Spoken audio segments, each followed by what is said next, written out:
Pal decoration and ম্যানেজমেন্টের তরফ থেকে এই কাজটি করা হয়েছে। কাজটির থিম ছিল হচ্ছে বাঙালিয়ানা থিম।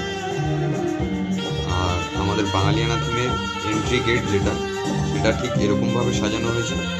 আমাকে কিন্তু কোনো রকম পার্টি কোনো ডিজাইন পছন্দ করে দেয়নি, আমাকে জাস্ট বলেছে থিমটা বাঙালিয়ানা হতে হবে এবং মিস্টেরিয়া যেগুলো ঝোলানো হয়েছে দেখতে পাচ্ছ তোমরা সামনে থেকে, সেরকম কিছু ঝুলবে ওপর থেকে।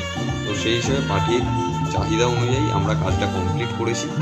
তো এক সাইডে আমাদের গণপতি বাপ্পাকে বসিয়েছি এবং ঠিক তার উল্টো দিকেই আমরা একটা ছোট্ট সেলফি পয়েন্ট করেছি।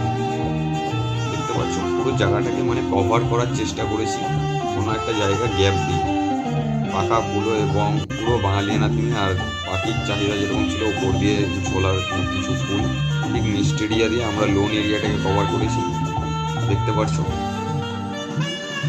তোমাদের যদি আমাদের এই কাজ পছন্দ হয়ে থাকে তাহলে তোমরা নিচে দেওয়া কন্ট্যাক্ট নাম্বার থেকে আমাদের সাথে কন্ট্যাক্ট করতে পারো। দেখতে পাচ্ছ কত সুন্দর মিস্টেরিয়াগুলো ঝুলানো হয়েছে, মিডিলটা একদম গ্যাপ রাখা হয়েছে কারণ ঝাড়টা যাতে দেখা যায় বাইরে থেকে একদম ক্লিয়ারলি, সেই জন্য। এই হচ্ছে পুরো লোন এরিয়াটুকু এবং সাইডে ব্রাইড এবং গ্রুমের ফটো দিয়ে একটা স্ট্যান্ডই করা হয়েছে। তো এবার আমরা দেখে নেব ব্রাইড এবং গ্রুমের বসার জায়গা, যেটা আর কি ব্যাকগ্রাউন্ড, তো সেটা কীরকম করেছি আমরা বাঙালিয়ানা থিমে। তো দেখতে পাচ্ছ দূর দিকে দুটো গাছকুড়ো এবং পাখার কুলো দিয়ে এই জায়গাটাকেও পুরো বাঙালিয়ানা থিমে করা হয়েছে। তো তোমাদের যদি ভালো লাগে আমাদের সাথে কন্ট্যাক্ট করতে পারো। তো চলো এবার শুনে নিই ব্রাইড এবং গ্রুমের ফিডব্যাক আমাদের কাজের উপর।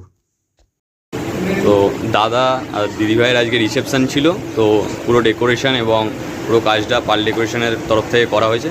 তো দাদা তোমাদের কীরকম লেগেছে কাজটা? ভীষণ ভালো লেগেছে, আর সব কিছু অ্যারেঞ্জমেন্ট ইচ অ্যান্ড এভরিথিং সব কিছু পারফেক্ট ছিল। সব গেস্ট সবাই প্লেজার, ভালো লেগেছে। আমি সবাইকে সাজেস্ট করবো এটাই, সবাই এই ডেকোরেশন থেকে সব কিছু। থ্যাংক ইউ দাদা, থ্যাংক ইউ দিদিভাই।